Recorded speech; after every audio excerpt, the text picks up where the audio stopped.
Hi, welcome to my Psychic Manifesto. I'm your host, Ian Peckrell. This is a talk show dedicated to exploring the work of Jane Roberts and the body of information known as the Seth material. Today's guest is Tom Leichardt, and he's coming back with us again, and we're going to continue to discuss out-of-body adventures. Tom, thank you for joining us again on my Psychic Manifesto. It's a pleasure having you. Yes, thanks for having me back. I really loved that last episode, but I feel like we're trying to squeeze all this information to such a short amount of time. So I'm really happy to be back. Yeah, thank you. Yeah, like the Seth material, there's so much of it and it's so dense. For those of you who haven't been introduced to Tom before, Tom lives in San Jose. He runs an acupuncture clinic. He's an energy medicine practitioner, and he has been fascinated with the Seth material for many years. Tom, do you have any quotes by Seth on out-of-body experiences that that particularly caught your fancy? That was one of the things that impressed me about your presentations at the Seth conferences, is not just your, there's a ton of Seth material, but your ability to pull up quotes and, you have a working knowledge. It's not just a dry theoretical armchair knowledge. You have a working knowledge of the ideas contained in the Seth material. Do you have any quotes on out-of-body experiences by Seth that would give our readers some background on Seth's view of the out-of-body experience? Sure, I do have some. I pulled them up just for this occasion. And also I just want to mention that there is a book called Seth Dreams and Projections of Consciousness. I believe that's the one where they tried to really compile all the information, because it really is sprinkled throughout the material. He didn't just bust out a chapter, now I'm going to teach you out of body. It's really sprinkled throughout the material, but a good repository of that is the Seth Dreams and Projections of Consciousness. That's a good book for kind of the essence. They already went through the trouble of curating that information for you. So let me begin with this one here. Through projections, you will become acquainted with the mobility and stability of the inner self, as separate from the physical apparatus. Literally, death will no longer appear frightening. Right? So in our last episode, we talked about going beyond the fear of death, right? And this really it propels us forward into that state that we will be in after we actually fully disconnect from the physical body. So very powerful state. I have a couple other ones, so let me dive in here and look at some of these. Just FYI, Seth, according to Seth, when we die, that's much less of a shock to us than being born. Being born into the body is much more of a shock than it is dying. Of course, they're both gradual processes. There's no exact point of birth and death. But yeah, that was an excellent quote. And Seth does have quite a bit to say on out-of-body adventures and dreaming, and they're woven throughout the Seth material. It's not just one place. But yeah, you're right. The Lucid Dreams and Projection of Consciousness is a great collection of Seth quotes on that topic. Thank you. Yeah, and thanks for bringing that up. It's been a while since I thought about that, but you're absolutely right. Birth is the real shocker, right? It's like becoming so limited, coming from these non-physical planes and being stuffed into this tiny little package and perceiving through the narrow bandwidth of the five senses.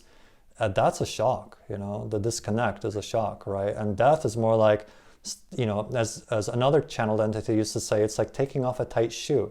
It's like stepping from a crowded room into the great outdoors. It's like you're stepping into more of yourself. So it's actually much less of a shock most of the time. So great, thank you. That's a good one. So I was pulling up this one here because I really like this. After leaving the physical body, you will immediately find yourself in another.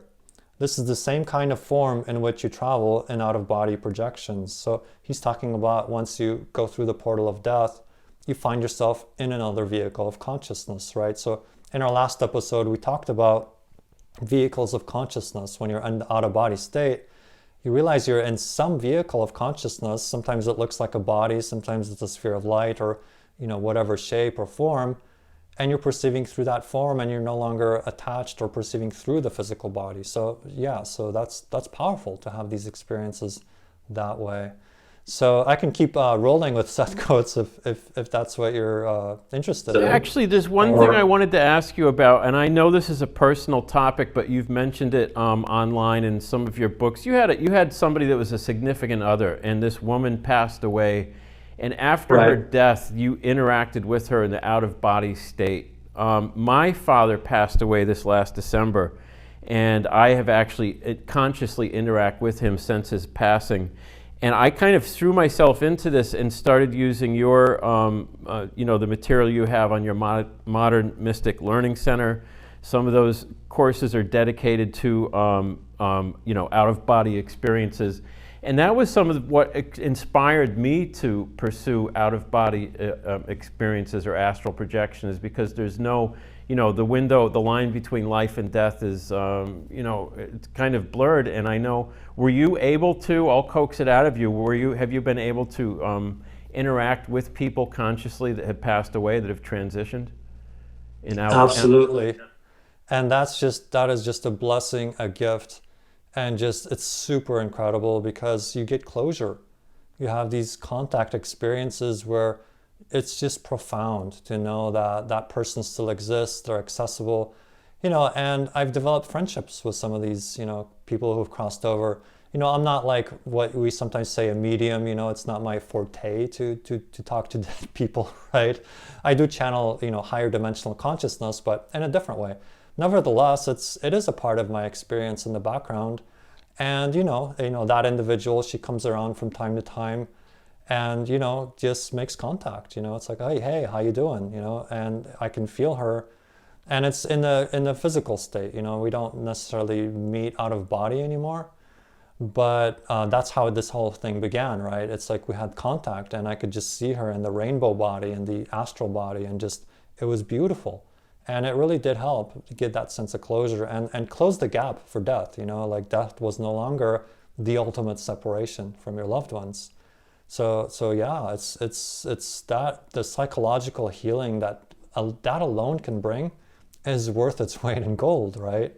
When you read the book Adventures Beyond the Body, William Buhlman, Michael Crichton, right, the guy who wrote Jurassic Park, he had an experience, and it's quoted in that book, of how he met his father, and this profound healing took place in an instant, right? So these powerful mystical healing states that would sometimes unravel for months and years in the physical realm sometimes resolve in an instant, because time operates differently in those dimensions.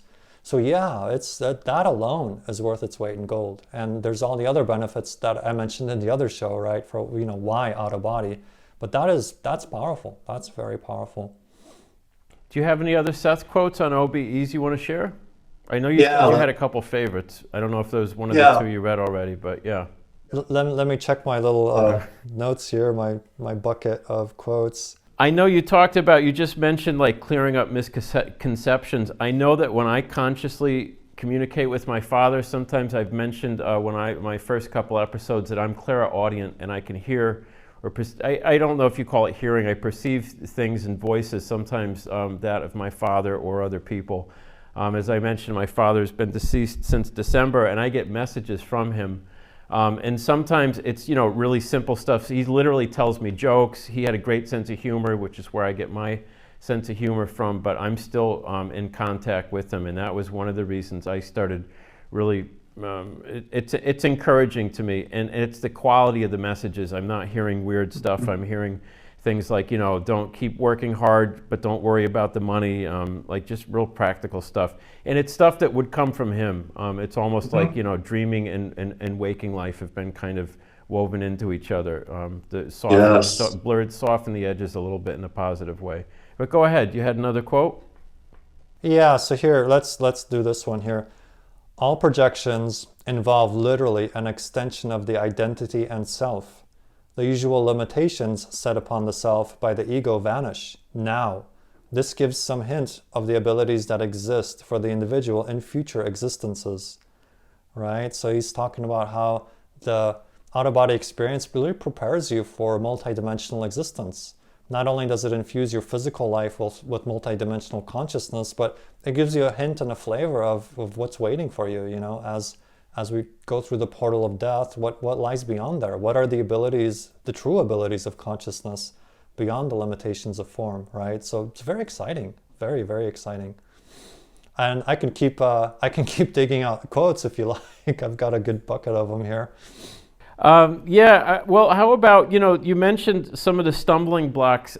If assuming some of our viewers are interested in experimenting with out-of-body OBEs, some of the stumbling blocks could be the idea that, it's this Herculean task that's going to involve a monumental amount of time and effort, and we discussed that. A lot of it could be one of the beliefs, which is actually a barrier. I know one of the things you do is you're really into helping people work with their beliefs, and that was another premise of the Seth material, is that our beliefs and attitudes and expectations are the building blocks of reality, and that working with those beliefs is really a prerequisite to any meaningful psychic work, according to Seth. And that certainly holds true with out-of-body adventures. Can you talk about, are there any cautions in all of this? Are there any dangers? Like, is it possible to consciously project, mobility? I believe in, the next chain, if you want to call it evolution, but the next phase of our development as a species is going to be becoming proficient in mobility of consciousness, being able to project consciousness. And according to Seth, this is how we're really going to explore the universe. It won't be Elon Musk type things where we're, colonizing Mars and going out to other planets, but it'll be more like, this will be doing things like OBEs. And, since that brings to mind a good question, what's the difference between lucid dreaming? Sounds a lot like out-of-body experience. Is lucid dreaming the same thing as an OBE? Right, that's a really good question. And so there's different definitions out there, right? So, I'm going to give you my definition, my idea. Somebody else might tell you something different, but there's gradations of consciousness. And so, as you close your eyes and you start visualizing, you're in a very, very super light state, but you can start to go deeper into deeper states of relaxation, have remote viewing experiences, shamanic journeying. Now you're starting to go deeper into consciousness.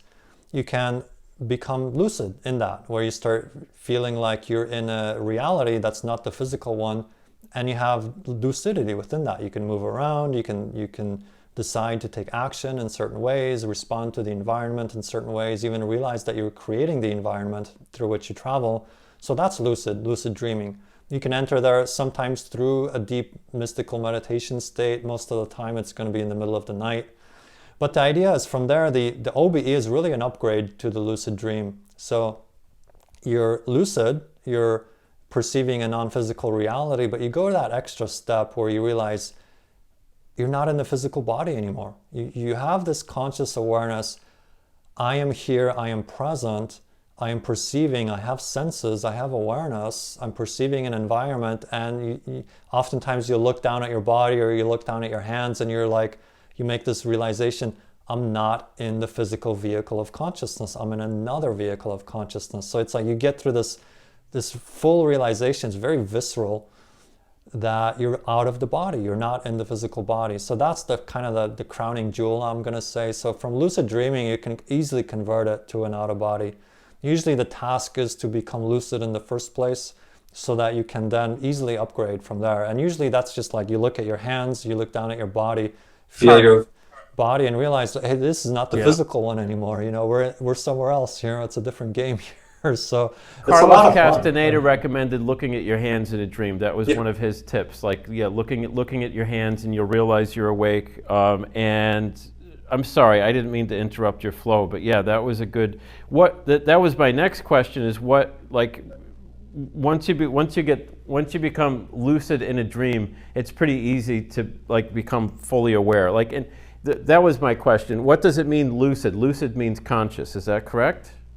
Yes, it's you're realizing that it's like your waking mind has followed you into the dream. You can think of it that way. It's not just a willy-nilly dream. It's not just a willy-nilly daydream, if you're going into it through a meditative state. But you're actually present, you're there, you're awake, but you're operating within a non-physical dimension. You're in a non-physical space. Whether it's creative visualization that's turned lucid, which is less likely. Most likely it's just you're dreaming and all of a sudden you stumble to the realization that, hey, this is a dream.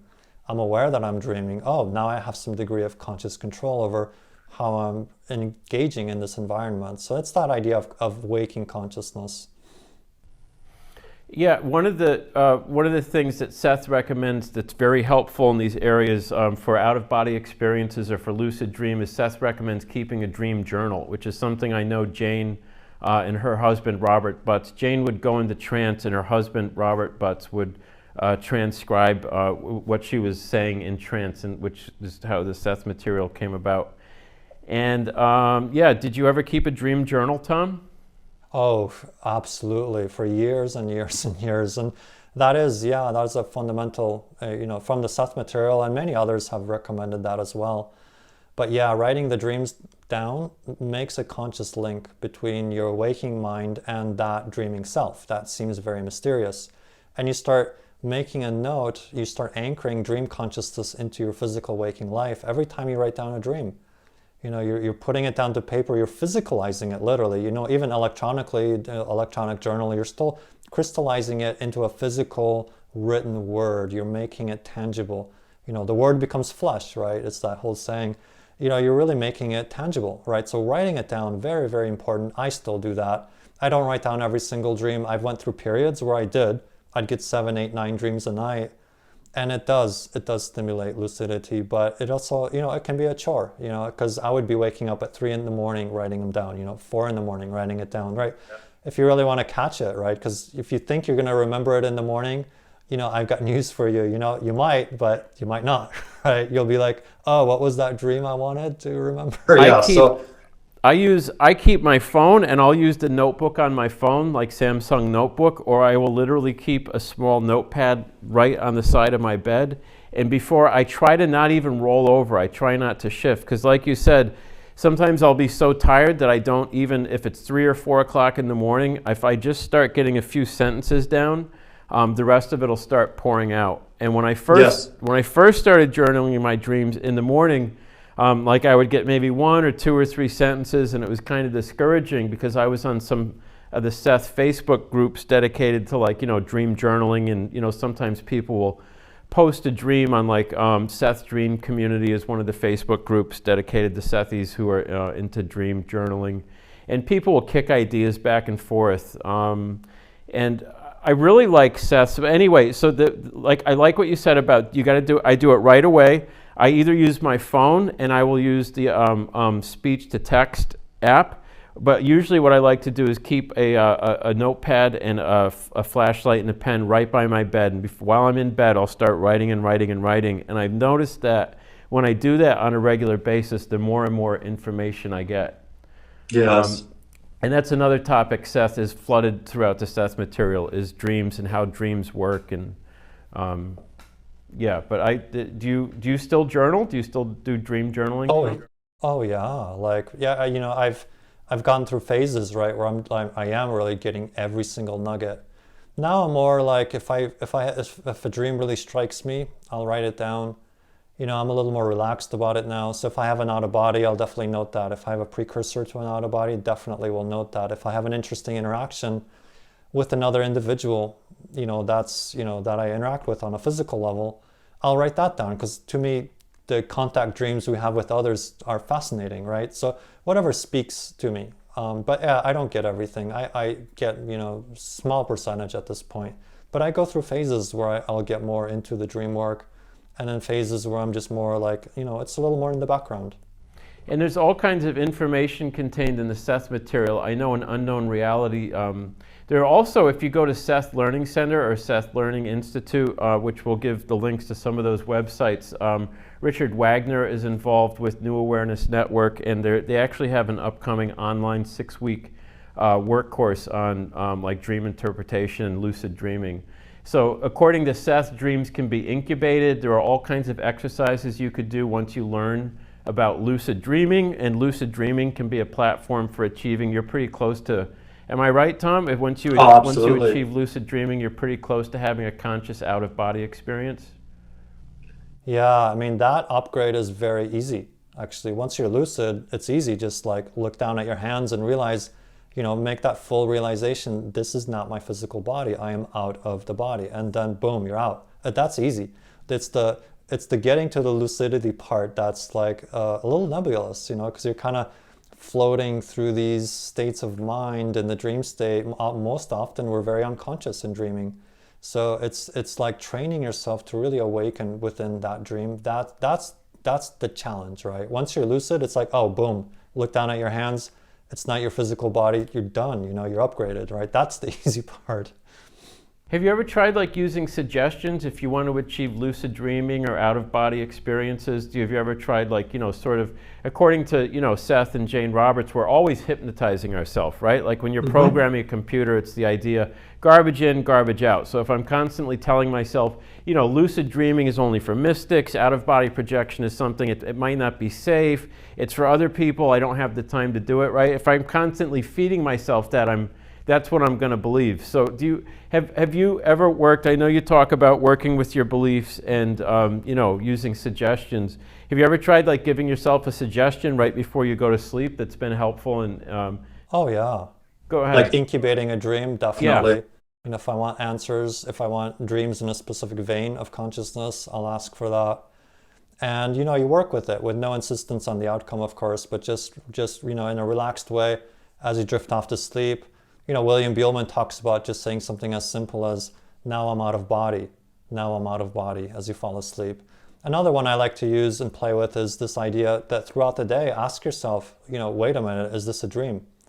And just get a habit of that. I put little notes around sometimes just to remind myself, in front of the mirror, different places. As I walk by it, it's like, oh, is this a dream? And I sometimes even look down at my hands and just check, is this a dream?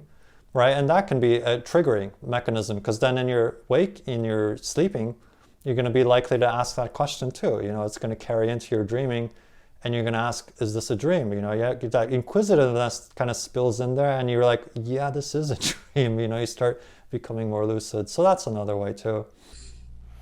Interesting. Are there any, I think I'd asked you, like, are there any cautions? Is there any dangers to doing this? Like, working with out-of-body experiences, astral projection, dream interpretation? Or is there anything you'd caution the viewer against? Or any bad experiences you've had? Some pitfalls? Well, you can have unpleasant experiences, but you're going to have them because they're going to be the materializations of the negativity you have within yourself, right? So there's nothing ever goes to waste. So if you have the tools to work through that, you can turn those experiences, much like a shamanic dream, turn it around in a very powerful way, transform through it, work with it, right? But that's the idea, that's why the belief reappraisal is really important. I'm going to say ultimately, no, there's no danger. You're not going to die. You're not going to, not know how to come back to the body. You're not going to, be disconnected from your physical body in some way. Usually the problem is how to stay out longer, not how to come back. You get snapped back all the time, so it's like you're usually the challenge is to overcome that, right?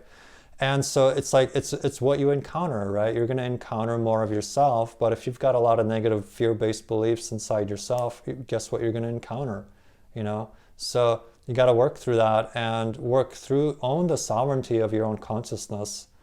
And the more you own that, the more self-empowered you are, the more that flows into your experiences. And the basics of it, the physics is you can't perceive what you're not the vibration of.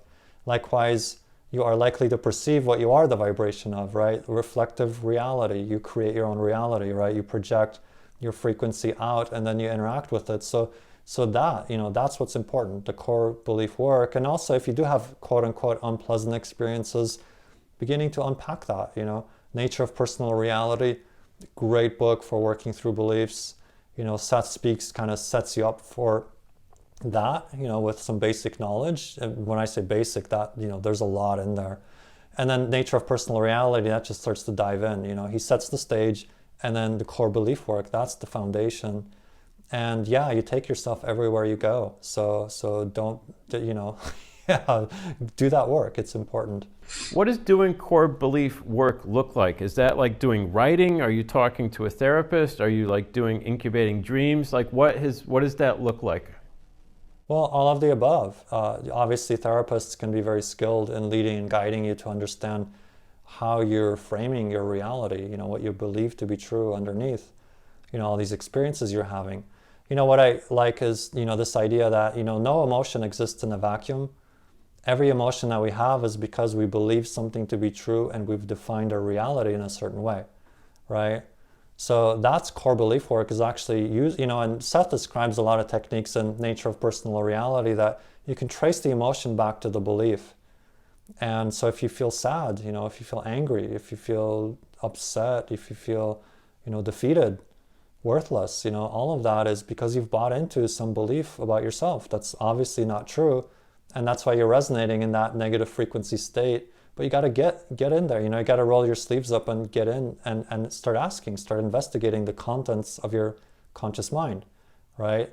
So that's a great book if you want to get started with core belief work. But, the basic question, what would I have to believe is true about myself in this situation to be feeling this, thinking this, acting like this, or creating this reality, right? That's the fundamental question. Or what am I afraid will happen if I really move in the direction of my true passion, my true calling in life? If you want to come at it that angle. But that's the idea, start investigating, things don't just wash over you. You don't just get sad for no reason. You don't feel pissed off for no reason. It's all coming from beliefs. You define something to be true, what is it? Start getting curious about the content of your conscious mind. And that's ultimately what we're realizing is, you create your own reality. It's that sense of lucidity. We bring it into our physical life and realize we take part in the events that we experience, right? It's not just happening to us willy-nilly. Nothing really happens to us out of the blue. I remember in one of the Seth books, they get a certain letter, and Seth talks about how they manifested through their energy, receiving that content, So it's that sense of realizing nothing shows up randomly. There's no random. There are no accidents. Everything is an orchestration. And so becoming lucid into, why certain things are happening in your life, that's a whole nother show, is unpacking, core belief work. But that's it in a nutshell, unless you want to unpack that further, let me know.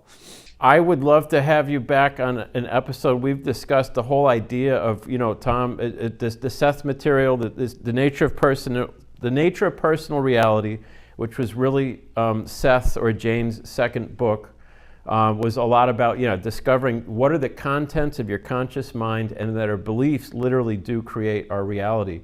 If the Wright brothers hadn't believed that they could fly a plane, create a plane and then fly one, it never would have happened. And working with core beliefs, and yes, Seth spends a huge amount of work. And I love the idea that he says, you don't have to play hide and seek with a psychologist or with demons or goblins, or, there's no esoteric, this is all, the contents of our conscious mind are readily available to us. And I love the idea that the ego, which is sort of, it's the outermost part of the inner self, the ego sits on the window between the inner and outer world. And, we've allowed that to become kind of a bully. But Seth doesn't, unlike the Christians or the Buddhists, Seth doesn't have this take that the ego is the redheaded stepchild of the psyche, and that, the contents of our conscious mind are available to us. We just have to take the effort to look and to sort things out. Tom, thank you so much for coming onto the show. It was a pleasure having you. You really helped me get the show off the ground. I would love to have you back on in further episodes. And thank you. Do you have any last words for our viewers before we close? Yeah, thank you for having me here. It's I just feel like there's so much to teach. That's why I'm in the teaching arts, right? I love teaching this material. So yeah, there's more. You can find my channeling videos on my YouTube. I have a number of freely available presentations on out of body on YouTube as well, from the California Seth Conferences, and just a lot of material on the Modern Mystic Learning Center. So, hopefully I'll see you there, or see you on my channel, or see you on this show again. So thank you. Thanks for having me here. It's exciting to share. Thank you, Thomas, and thank you to our viewers. Please tune in to our next episode. I'll be interviewing Barry Gellis, who is a friend of Jane Roberts and Seth. He was one of the New York boys and attended he would go to Jane Roberts when she had her class up in Elmira, New York on Tuesday. He's a published author. The Seth material, questions and answers. So next episode with Barry Gellis. Thomas, thank you again. And the experiment continues. Thank you. Good night.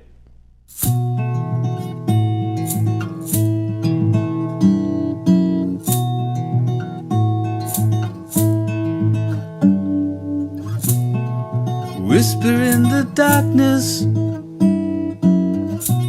as the December sun goes down. Breeze blowing around your feet